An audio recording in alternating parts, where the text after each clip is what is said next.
झारखंड में विधानसभा चुनाव को लेकर बीजेपी ज़्यादा रेस है और यही वजह है कि बीजेपी के नेता यहां झारखंड में रिचार्ज होने आते हैं। ये कहना है झारखंड मुक्ति मोर्चा के महासचिव और प्रवक्ता सुप्रियो भट्टाचार्य का।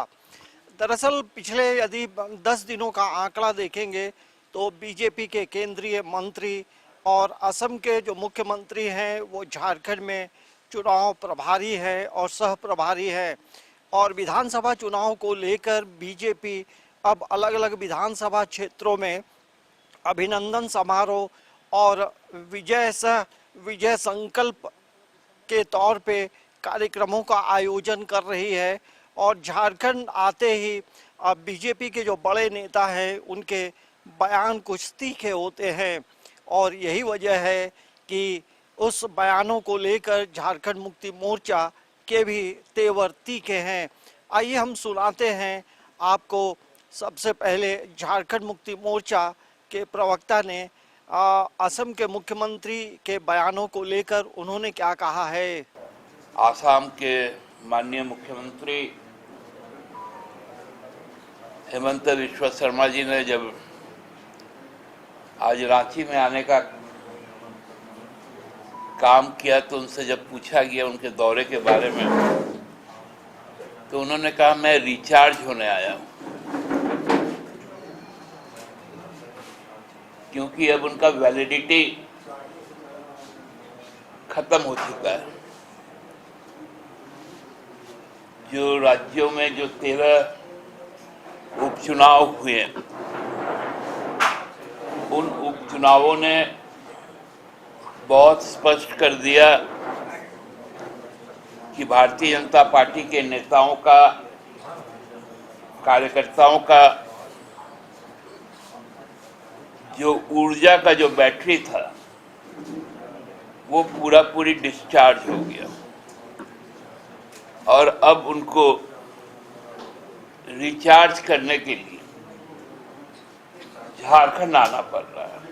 झारखंड में 81 विधानसभा क्षेत्र हैं और बीजेपी अब जो है लगातार अलग अलग विधानसभा क्षेत्रों में बीजेपी के जो बड़े नेता हैं वहां सभा कर रहे हैं और कार्यकर्ताओं का मनोबल बढ़ा रहे हैं, क्योंकि बीजेपी को ऐसा लगता है कि लोकसभा में कम सीट आने के बाद और झारखंड में 5 ट्राइबल सीट लूज करने के बाद कार्यकर्ताओं को इंटैक्ट रखने के लिए लगातार जो है बड़े नेता यहाँ आ रहे हैं। अब देखना ये होगा कि हेमंता बिस्वा शर्मा के झारखंड में लगातार दौरे हो रहे हैं और उनके दौरे का क्या इम्पैक्ट होगा। लेकिन इतना ज़रूर है कि अब जो है झारखंड में जो सत्ताधारी दल है झारखंड मुक्ति मोर्चा, कांग्रेस, आरजेडी और वाम दल, तमाम लोग अपना जो चुनावी जो एजेंडा है, चुनावी एजेंडे पे लगातार ये काम कर रहे हैं।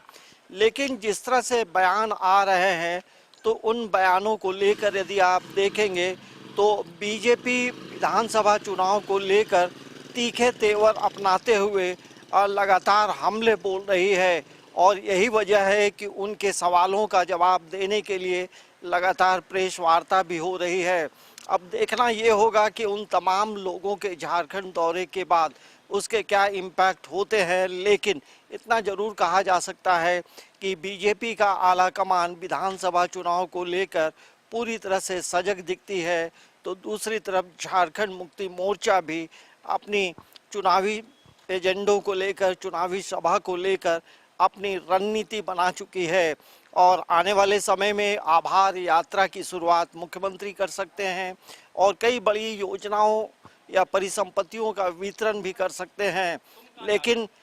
जो हम कह सकते हैं कि बीजेपी हो, जेएमएम हो या फिर अन्य आरजेडी हो, कांग्रेस हो, लगातार बीजेपी के बयानों को ऑब्जर्व कर रही है और उनके बयानों का तीखा जवाब भी दिया जा रहा है। समाचार प्लस के लिए कैमरामैन प्रशांत मित्रा के साथ अंजनी कुमार, रांची।